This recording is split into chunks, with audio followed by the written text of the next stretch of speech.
नमस्कार विद्यार्थी मित्रांनो, बृहन्मुंबई महानगरपालिका व्हर्च्युअल ट्रेनिंग सेंटर मध्ये आपले खूप खूप स्वागत। कोविड-19च्या या सद्यस्थितीत आपल्या शाळा बंद असल्या तरी आपले ऑनलाईन शिक्षण चालूच आहे आणि गेले वर्षभर आपण हा ऑनलाईन अभ्यास करत आहोत। त्यासाठी आपली शिक्षणाची गती कमी होऊ नये म्हणून बृहन्मुंबई महानगरपालिका व्हर्च्युअल ट्रेनिंग सेंटरच्या माध्यमातून काही व्हिडिओंची निर्मिती करण्यात आलेली आहे। मी निलिमा कदम, आपली व्हर्च्युअल शिक्षिका। आजचा घटक आपण बघणार आहोत इयत्ता 10वी विज्ञान आणि तंत्रज्ञान भाग 2 पेशी विज्ञान व जैव तंत्रज्ञान सेल बायोलॉजी अँड बायोटेक्नॉलॉजी। पेशी विज्ञानामध्ये जैव तंत्रज्ञानाची भूमिका काय आहे किंवा त्याचं महत्त्व काय आहे याबाबतची माहिती आपण मागील 2 भागांमध्ये घेतलेली आहे। तर पेशी विज्ञान म्हणजे काय, मूलपेशींचे होणारे उपयोग, अवयव प्रत्यारोपणामध्ये जैव तंत्रज्ञानाचं महत्त्व काय आहे हे आपण बघितलेलं आहे। थोडक्यात सूक्ष्मजीवांच्या विविध क्षमतांचा वापर या जैव तंत्रज्ञानामध्ये केला जातो। पेशीच्या उत्पादन क्षमतेचा वापर कशा प्रकारे आपण करून घेऊ शकतो हे या जैव तंत्रज्ञानाने शक्य झालेलं आहे। उदाहरणार्थ विशिष्ट पेशीद्वारे प्रतिजैविक लसी यांची निर्मिती करून मानवी आरोग्यासाठी त्याचा फायदा करून घेणे, DNA, प्रथिने यासारख्या जैव रेणूंचा मानवी फायद्यासाठी उपयोग करणे, गैरजनुकीय जैवतंत्रज्ञानामध्ये संपूर्ण पेशी किंवा ऊतींचा उपयोग करणे, यामध्ये जैव तंत्रज्ञानाची भूमिका अत्यंत महत्त्वाची ठरत आहे। त्याचबरोबरीने पृथ्वीवरील शेतजमिनीला क्षेत्र मर्यादा असल्यामुळे आज जैव तंत्रज्ञानाच्या सहाय्याने प्रति हेक्टरी जास्त उत्पादन घेणं शक्य झालेलं आहे। रोगप्रतिकारक वाण या जैव तंत्रज्ञानाने तयार करून रोग नियंत्रणावर होणारा खर्च कमी करणं शक्य झालेलं आहे। लवकर फळधारणा होणाऱ्या जाती तयार झाल्यामुळे वरच्या काठी जास्त उत्पन्न घेणं हे सुद्धा या जैव तंत्रज्ञानामुळे आज शक्य झालेलं आहे। आणि बदलतं तापमान, पाण्याचे प्रमाण, जमिनीचा कस अशा पर्यावरणामध्ये होणाऱ्या बदलत्या पर्यावरणात सुद्धा तग धरणाऱ्या वाणांची निर्मिती करणं आणि त्यापासून उत्पादन घेणं हे आज जैव तंत्रज्ञानामुळेच शक्य होत आहे। तर अशा प्रकारे जैव तंत्रज्ञान म्हणजेच काय हे आपण बघितलं आणि या जैव तंत्रज्ञानाचा उपयोग आपण मानवी फायद्यासाठी किंवा वेगवेगळ्या प्रकारच्या सजीवांच्या उत्पत्तीसाठी कशा प्रकारे करून घेतला जातो याबाबत माहिती घेतलेली आहे।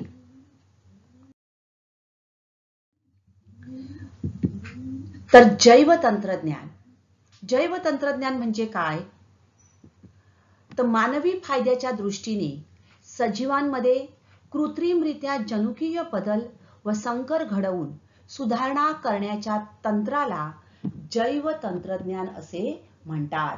आणि आज या कोविड-19च्या विश्वात किंवा कोविड-19च्या या सद्यस्थितीमध्ये जैव तंत्रज्ञानाची भूमिका ही अत्यंत महत्त्वाची ठरत आहे। तर जैव तंत्रज्ञानाचे जे व्यावहारिक उपयोग आहेत त्याबाबत आपण मागील भागामध्ये पीक संवर्धन किंवा पीक आणि जैव तंत्रज्ञान याचा संबंध कसा आहे याबाबत माहिती घेतली। आज आपण पशुसंवर्धन यामध्ये जैव तंत्रज्ञानाचं महत्त्व काय आहे ते बघणार आहोत। आता जैव तंत्रज्ञान म्हणजेच काय, तर सजीवांमध्ये कृत्रिमरित्या जनुकीय बदल आणि संकर घडवून त्यांच्यामध्ये सुधारणा घडवून आणण्याची प्रक्रिया म्हणजे जैव तंत्रज्ञान होय। तर याचा उपयोग पशुसंवर्धनामध्ये कशा प्रकारे केला जातो, तर उत्पादनशील पाळीव प्राण्यांची उत्पादन क्षमता किंवा त्यांची उपयुक्तता वाढविण्याच्या दृष्टिकोनातून त्यांचे प्रजनन आणि पालनपोषण करणे हा पशुसंवर्धनाचा खरा अर्थ आहे.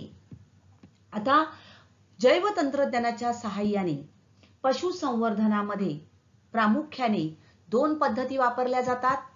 एक आहे कृत्रिम रेतन आर्टिफिशियल इन्सेमिनेशन आणि दुसरी आहे गर्भ प्रत्यारोपण एम्ब्रायो ट्रान्सफर.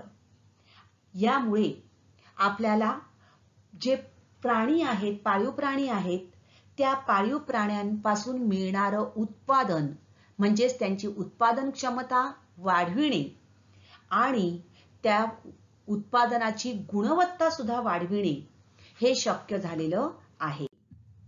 आता कृत्रिम रेतन आर्टिफिशियल इन्सेमिनेशन यामधून काय केलं जातं तर पाळीव प्राण्यांसाठी प्रामुख्याने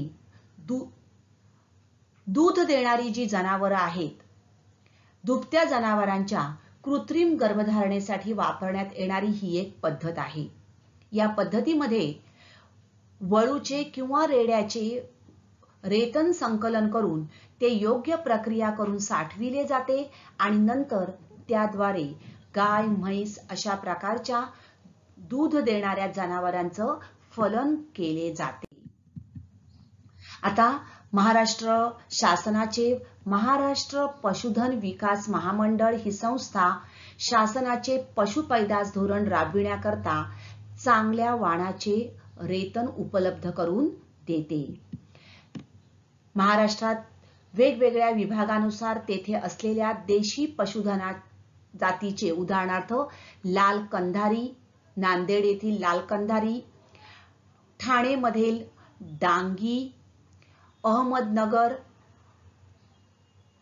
किंवा इतर भागामध्ये जर्सी, डांगी, देवणी, खिलारी, लाल कंधारी, तर म्हशींसाठी सुरती, पंढरपुरी, मुऱ्हा इत्यादी प्रकारासाठी त्यांचं वीर्य उपलब्ध करून दिलं जातं आणि अशा प्रकारे पशुवैद्यकीय महाविद्यालयात या पशूंची कृत्रिम रेतन सुविधा आणि असे रेत उपलब्ध असते. महाराष्ट्र राज्यात सध्या 36 अशा प्रकारची जिल्हा रेतन केंद्र आहे. दुसरा प्रकार आहे गर्भ प्रत्यारोपण एम्ब्रायो ट्रान्सफर. आता यामध्ये काय केलं जातं तर भ्रूण हस्तांतरण केलं जातं. यामध्ये फिमेल कडून भ्रूण गोळा केले जातात आणि पाळीव प्राण्यांच्या प्रत्येक प्रजातीला तसंच वन्यजीव आणि विदेशी प्राण्यांना हे भ्रूण हस्तांतरण तंत्र लागू पडू शकतं. गायीमध्ये शस्त्रक्रिया न करण्याच्या प्रक्रिया आणि दीर्घकालीन भ्रूण संस्कृती तसंच क्रायोप्रिझर्वेशनसह साठवणुकीचा पूर्णपणे वापर करण्याची परवानगी देण्यासाठी भ्रूण हस्तांतरण प्रक्रियेचे अत्याधुनिकीकरण विकसित करण्यात आलेले आहे. यामध्ये बघा अशा प्रकारे भ्रूण गोळा केला, चांगला प्रकारचा भ्रूण गोळा केला जातो, त्याचं फर्टिलायझेशन म्हणजे फलन केलं जातं आणि त्यानंतर हा भ्रूण जो आहे ज्या अपेक्षित जनावरांमध्ये आपल्याला तो हवा आहे त्याच्यामध्ये तो ट्रान्सफर केला जातो आणि तशा प्रकारची जी प्रजाती आपल्याला हवी असते त्या प्रकारची प्रजाती या पद्धतीने मिळवणं शक्य होतं. हे आहे गर्भ प्रत्यारोपण. तर अशा प्रकारे जैव तंत्रज्ञानाच्या सहाय्याने वेगवेगळ्या प्राणीज उत्पादनांचं प्रमाण आणि गुणवत्ता या दोन्हीतही वाढ करणं शक्य झालेलं आहे आणि त्यामुळे आपल्याला जास्त प्रमाणात दूध मिळणं, मांस देणाऱ्या प्राण्यांपासून मांसाची गुणवत्ता वाढविणं, त्यांचं प्रमाण वाढविणं या गोष्टी शक्य होत आहेत. त्यानंतर या पशुसंवर्धनाचं महत्त्व आपण काय आहे ते बघणार आहोत. तर कृत्रिम रेतनाच्या आधुनिक सुविधा उपलब्ध करून देणे, तज्ञ पशुवैद्यकामार्फत कृत्रिम रेतनाचे कार्य करणे म्हणजेच सुधारित संकरित वासरं, गायीची वासरं आणि म्हशीच्या रेडकांची पैदास करणे. शेतकऱ्यांना किंवा पशुपालकांना या पशुसंवर्धनासंदर्भात अद्ययावत ज्ञान देणे आणि या कार्यक्रमासाठी प्रशिक्षित असं मनुष्यबळ निर्माण करणं. गुरे, कुक्कुट म्हणजेच कोंबड्या यांना आरोग्यविषयक सेवा पुरविणे, तसेच लसीकरण, रोग प्रादुर्भाव झाल्यास औषधोपचार आणि रोग नियंत्रण करणे. आज आता बर्ड फ्लूचा फैलाव झालेला आहे, तर यामध्ये या पशुसंवर्धनाचं महत्त्व आणि जैव तंत्रज्ञानाचं महत्त्व अत्यंत आवश्यक आहे. तर गायी, म्हशी, शेळ्या, मेंढ्या यांच्या संकरित आणि सुधारित जातींचं उत्पादन करणं, त्यांचं जतन, संवर्धन आणि विकास करणं हे या पशुसंवर्धनामुळे शक्य झालेलं आहे. आता जैव तंत्रज्ञानाचा उपयोग मानवी आरोग्यासाठी कशा प्रकारे केला जातो ते आपण आता बघणार आहोत. जैव तंत्रज्ञान आणि त्याच्या व्यावहारिक उपयोगामध्ये मानवी आरोग्याच्या दृष्टीने जैव तंत्रज्ञान अत्यंत महत्त्वाची भूमिका बजावत आहे. रोग निदान आणि रोग उपचार या मानवी आरोग्याशी निगडित अशा दोन प्रमुख बाबी आहेत. रोग निदान जेवढ्या लवकर होईल तेवढ्या लवकर तो रोग बरा करणे शक्य होते. आज जैव तंत्रज्ञानाच्या सहाय्याने जी काही नवी साधनं विकसित झालेली आहेत, नवी औषधं उपलब्ध आहेत, त्यामुळे एखाद्या व्यक्तीचे आजारपण ठरविण्यात त्या व्यक्तीच्या जनुकांची भूमिका कोणती आहे हे बघण्याची संधी मिळत आहे. आणि याद्वारे मधुमेह आणि हृदयरोग हे जे असाध्य रोग आहेत त्यांचे निदान त्यांची शारीरिक लक्षणे दिसण्यापूर्वीच करणे शक्य होत आहे. मूल मातेच्या उदरात असतानाच त्याच्यामध्ये असणाऱ्या जनुकीय दोषांचा मागोवा घेणंही या जैव तंत्रज्ञानामुळे आज शक्य झालेलं आहे. तर रोग उपचार हा मानवी आरोग्याचा अतिशय महत्त्वाचा घटक आहे आणि त्यासाठी अनेकविध औषधं वापरली जात आहेत. आणि या औषध निर्मितीमध्ये जैव तंत्रज्ञानाचं महत्त्व, जैव तंत्रज्ञानाच्या सहाय्याने अनेक बदल घडून येत आहेत. आपण असाध्य अशा रोगांवर मात करू शकत आहोत. तर रोग निदान, डायग्नोसिस. तर डायग्नोसिस म्हणजे काय? तर बघा, निदान करण्यासाठी, रोग निदान करण्यासाठी आज अगदी आपण साधा ताप आला, डॉक्टरकडे गेलो तर काय केलं जातं? येस, ब्लड टेस्ट केल्या जातात. पहिले डॉक्टर चेक करतात, फिजिकल एक्झाम, त्यानंतर कंप्लीट ब्लड काउंट, CBC म्हणतो आपण त्याला, तर रक्त चाचण्या केल्या जातात. त्यानंतर स्पुटम कल्चर, आज कोविडच्या ह्याच्यामध्ये बघा अशा प्रकारे स्पुटम घेतलं जातं आणि त्याची तपासणी केली जाते. युरिन टेस्ट केल्या जातात, CT स्कॅन केलं जातं. तर अशा प्रकारे रक्त चाचण्या, ब्लड टेस्ट, इमेजिंग चाचण्या, बायोप्सी, त्याचबरोबर आरोग्य इतिहास यांचा उपयोग या रोग निदानामध्ये केला जातो. आणि त्यानंतर रोग उपचार, ट्रीटमेंट. मग ट्रीटमेंट म्हणजेच काय? तर रोगांवरील उपचारासाठी वेगवेगळ्या प्रकारची औषधं वापरली जातात. काही वेळेला आपल्याला काय केलं जातं? ऑपरेशनचा सल्ला म्हणजे शस्त्रक्रिया करावी लागते. तर हे झाले सगळे ट्रीटमेंट म्हणजे उपचार. तर एखाद्या आजारपणात व्यक्तीच्या जनुकांची काही भूमिका असेल तर हे या जैव तंत्रज्ञानाच्या सहाय्याने आपल्याला ओळखता येणं शक्य होतं. विशिष्ट रोग जो आहे हा रोग उत्पादक घटकांमुळे होतो की नाही हे ठरवण्यासाठी विषाणू किंवा जीवाणूंच्या जनुकीय साहित्याचा अभ्यास करण्यासाठी जैव तंत्रज्ञानाचा वापर केला जातो. काही वेळेला आनुवंशिक घटक हे मानवी रोगाला कशा प्रकारे हातभार लावतात हे समजून घेण्यासाठीही या जैव तंत्रज्ञानाच्या तंत्राचा उपयोग केला जातो. डायबेटिक्स किंवा मधुमेह हा शब्द आज आपल्या सतत कानावर पडत आहे. तर मधुमेह म्हणजे काय? तर रक्तातील साखरेच्या प्रमाणावर जेव्हा मर्यादा राहत नाही, म्हणजेच रक्तातील साखरेचे प्रमाण जेव्हा वाढते त्यावेळेला मधुमेह हा विकार होतो आणि या मधुमेहाच्या उपचारासाठी इन्सुलिन हे संप्रेरक वापरले जाते। तर आपल्या शरीरामध्ये असणाऱ्या स्वादुपिंडामध्ये या इन्सुलिनची निर्मिती होत असते आणि हे इन्सुलिन शरीरातील शर्करेच्या आणि इतर पोषक द्रव्याच्या वापरावर नियमन राखणारे एक संप्रेरक होय। तर या संप्रेरकाची निर्मिती जी आहे याच्यामध्ये काही बिघाड झाला किंवा हे संप्रेरक कमी प्रमाणात स्त्रवलं गेलं तर मधुमेह हा विकार होतो। बघा, स्वादुपिंडामधून स्त्रवणारं हे एक संप्रेरक आहे आणि हे संप्रेरक काय करतं तर ब्लड शुगर म्हणजेच रक्तातील साखरेवर कंट्रोल ठेवतं, नियंत्रण ठेवतं। या ठिकाणी बघा, ही जी शर्करा निर्माण होते आणि या शर्करेवर नियंत्रण ठेवणं हे या इन्सुलिनचं कार्य आहे।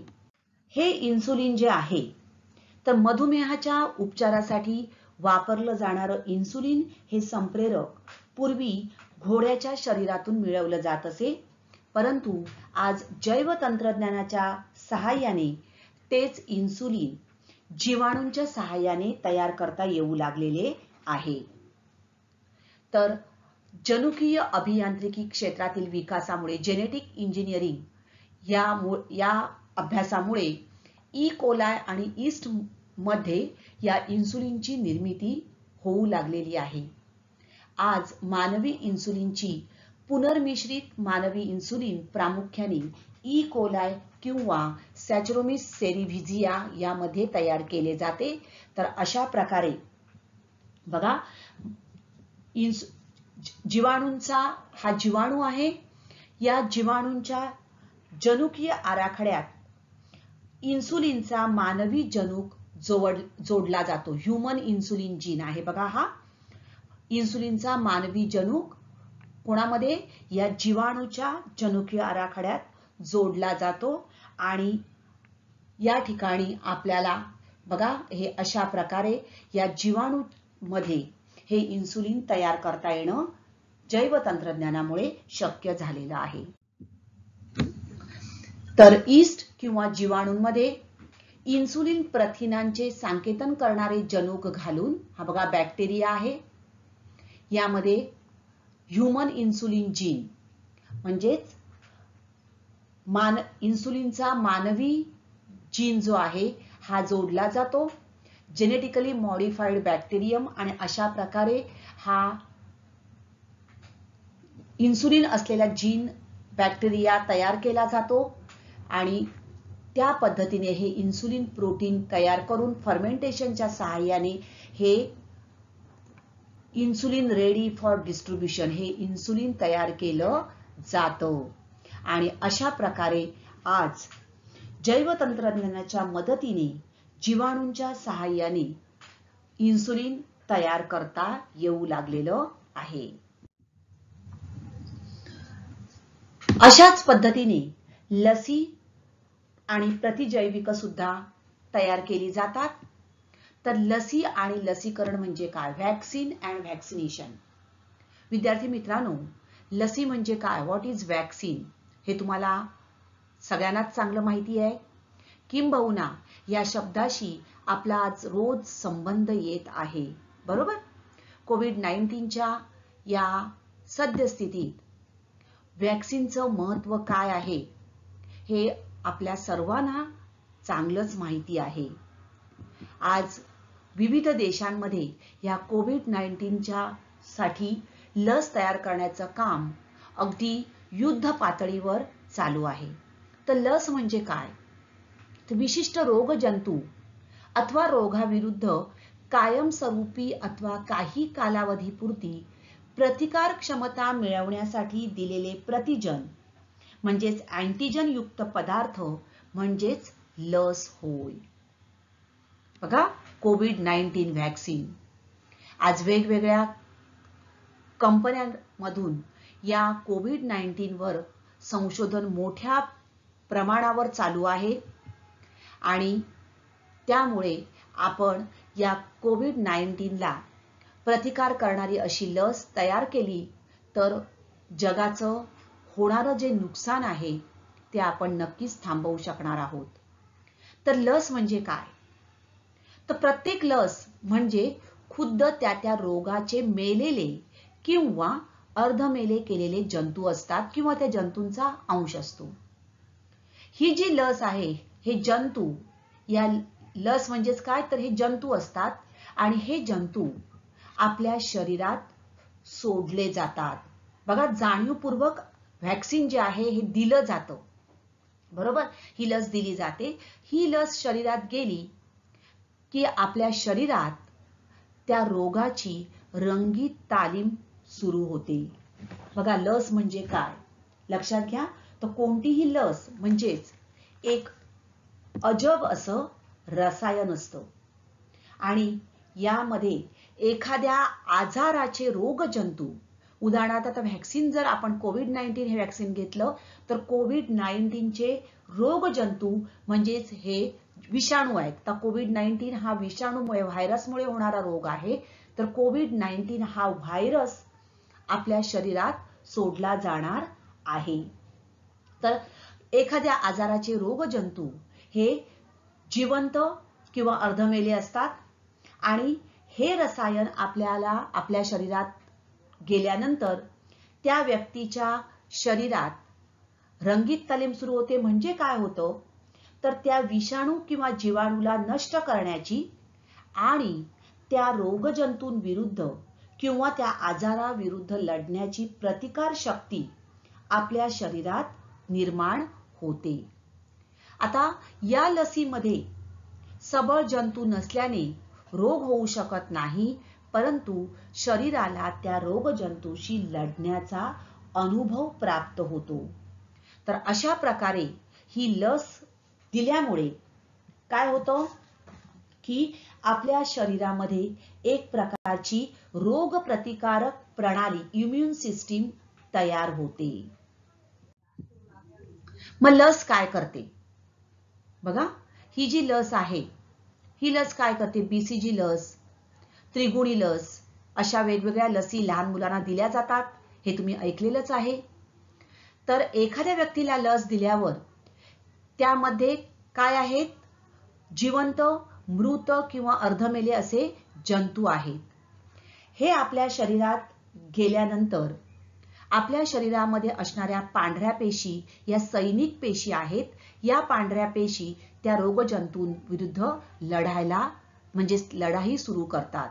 त्या पांढऱ्या पेशींना एक रंगीत तालीम मिळते आणि या पांढऱ्या पेशींमध्ये टी लिम्फोसाइट्स म्हणजे स्मृती पेशी असतात. रोगप्रतिकारक शक्ती या रोगजंतूंशी लढण्याची काही कौशल्ये, साधने या लिम्फोसाइट्समध्ये ही स्मृती म्हणजेच आठवण साठविली जाते. तर अशा प्रकारे ही स्मृती साठविल्यानंतर त्या पांढऱ्या पेशींमध्ये प्रतिपिंडे तयार होतात. प्रतिपिंडे म्हणजे अँटीबॉडीज तयार होतात. आता ही जी प्रतिपिंड, अँटीबॉडीज ज्या तयार झालेल्या आहेत, या अँटीबॉडीज या टी लिम्फोसाइटच्या स्मृतीत साठवल्या जातात आणि त्यानंतर ही रोगप्रतिकारक प्रणाली काम करायला सुरुवात करते. जेव्हा कधी खरोखरच रोगजंतूचा संसर्ग होतो, म्हणजेच ते रोगजंतू आपल्या शरीरात जेव्हा येतात, त्यावेळेला या रोगजंतूंवर या स्मृतीपेशी आक्रमण करतात आणि प्रतिपिंडे तयार करतात. म्हणजेच रोगप्रतिकारक प्रणाली जी आहे, इम्युन सिस्टीम जी आहे, त्या अँटीजन्सना म्हणजे त्या आक्रमक अँटीजन्स म्हणजे काय, जे रोगजंतू जे आहेत ह्या रोगजंतूंना ओळखते आणि बी लिम्फोसाइट्स जे आहेत हे त्यांच्यावर हल्ला करण्यासाठी अँटीबॉडीज तयार करतात आणि या रोगजंतूंचा नाश केला जातो. तर अशा प्रकारे ही लस प्रत्यक्षपणे कार्य करते आणि म्हणूनच लसीकरण अत्यंत आवश्यक आहे. मग लसीकरण म्हणजे काय? तर एखाद्याला या पद्धतीने लस देणे म्हणजेच लसीकरण होय. लसीकरणामुळे आजाराची तीव्रता कमी होते. म्हणजेच रोगजंतू जर आले तर बऱ्याच प्रमाणात या रोगजंतूंचा नाश केला जातो. त्यामुळे ते रोगजंतू जितक्या प्रमाणात आपल्यावर अटॅक करणार आहेत तितक्या प्रमाणावर करू शकत नाहीत. म्हणजेच आजाराची तीव्रता कमी होते. काही वेळेला तो आजार टाळला जातो. म्हणजेच ते रोगजंतू जरी आपल्या शरीरात आले तरी त्यांचा नाश केला जातो. So how do vaccines work? बघा, अशा प्रकारे आपल्याला त्या विशिष्ट रोगाविरुद्ध लढण्यासाठी रोगजंतू आपल्या शरीरात सोडल्या जातात. आपल्या शरीरात या अँटीबॉडीज तयार होतात आणि ज्या वेळेला खरोखर हे रोगजंतू आपल्या शरीरात येतात त्यावेळेला आपल्या शरीरातील हे जे रोगजंतू जे अँटीबॉडीज तयार करून आपल्या शरीरातील इम्युन सिस्टीम त्या अँटीजन्सना ओळखून अँटीबॉडीज तयार करते आणि त्यांचा नाश करते. तर अशा प्रकारे प्रतिकार शक्ती वाढविण्यासाठी या लसीचे शरीरात देणे म्हणजेच लसीकरण होय. तर या लसीकरणामुळेच आज दरवर्षी लाखो लोक वाचू शकतात आणि आपल्या शरीराच्या नैसर्गिक संरक्षणासह रोगाचा धोका कमी करण्यासाठी आपली रोगप्रतिकार शक्ती वाढविण्यासाठी लसीकरण अत्यंत आवश्यक आहे.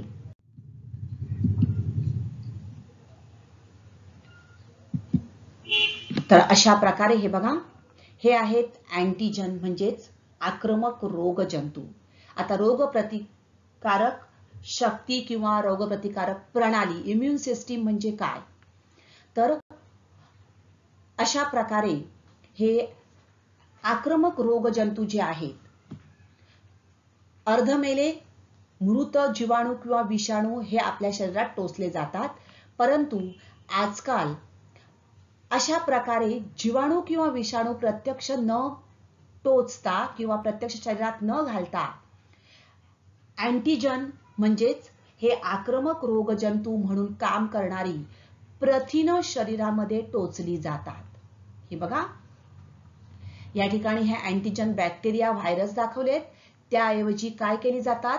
ही प्रोटीन्स, ही बघा प्रथिनं टोचली जातात आणि ही प्रथिनं रोगाविरुद्धची प्रतिकार शक्ती कार्यान्वित ठेवून त्या व्यक्तीला रोगमुक्त ठेवण्यास मदत करतात.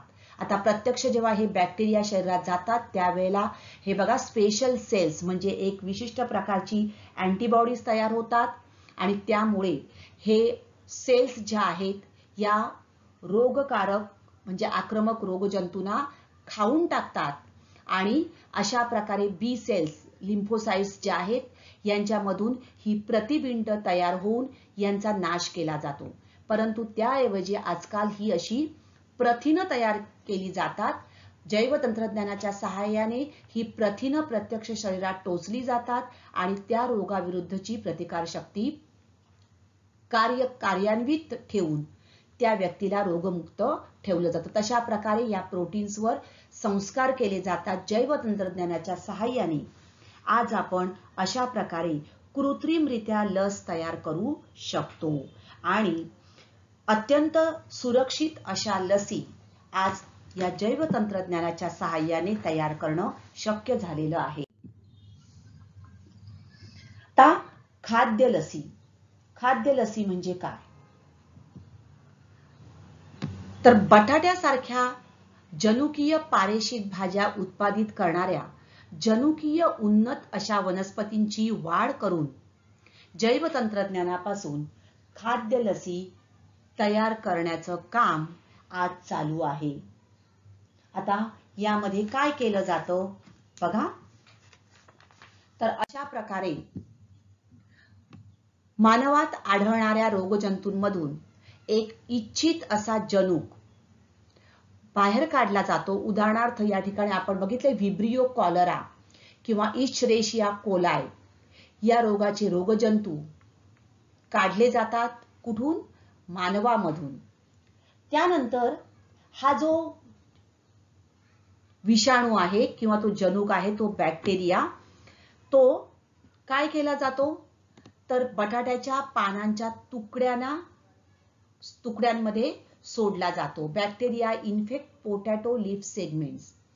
बटाट्याच्या पानांच्या तुकड्यांना संसर्ग करणाऱ्या जनुकीय पारेषित वनस्पती विषाणूच्या माध्यमातून त्या वनस्पतीच्या पेशीत हा विशिष्ट विषाणू किंवा जीवाणू सोडला जातो। त्यानंतर हा जो विषाणू आहे, हा विषाणू त्या बटाट्याच्या पानांना संसर्ग करतो।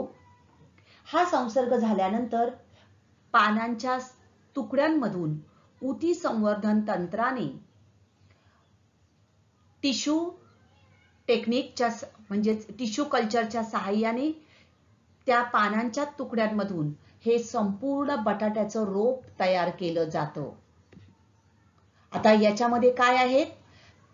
जीन फ्रॉम ह्यूमन पॅथोजन म्हणजेच मानवी रोगजंतूचं एक जनुक त्यामध्ये आहे आणि अशा प्रकारे तयार झालेलं हे जे रोप आहे त्याला येणारे हे जे बटाटे म्हणजेच अशा वनस्पतीपासून तयार झालेले बटाटे जर खाण्यात आले तर त्या व्यक्तीमध्ये त्या विशिष्ट रोगाविरुद्ध प्रतिकार शक्ती निर्माण होऊ शकते।